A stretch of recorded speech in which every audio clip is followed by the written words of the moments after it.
there, paper airplane enthusiasts. Today, we are going to take your childhood favorite to a whole new level by making a flying jet paper airplane. Imagine the thrill of watching your creation soar through the skies like a real jet. Now, let's dive into the exciting world of crafting a flying jet paper airplane in 2024.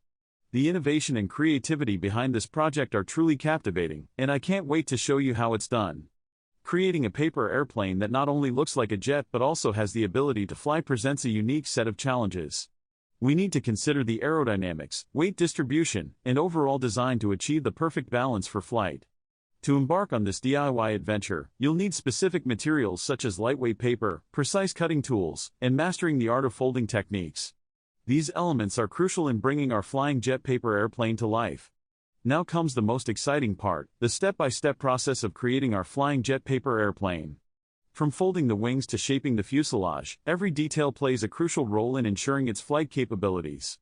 Get ready to witness the magic unfold before your eyes.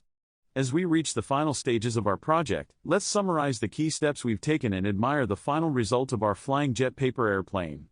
Its sleek design and aerodynamic features make it a true marvel of DIY engineering, ready to take flight at a moment's notice. I encourage each and every one of you to try making your own flying jet paper airplane and share your results in the comments below. Let your creativity soar and don't forget to subscribe for more exciting DIY projects like this one. Together, we can unleash our imagination and take paper airplane crafting to new heights. Thank you for joining me on this thrilling journey of creating a flying jet paper airplane. Until next time, happy crafting and happy flying!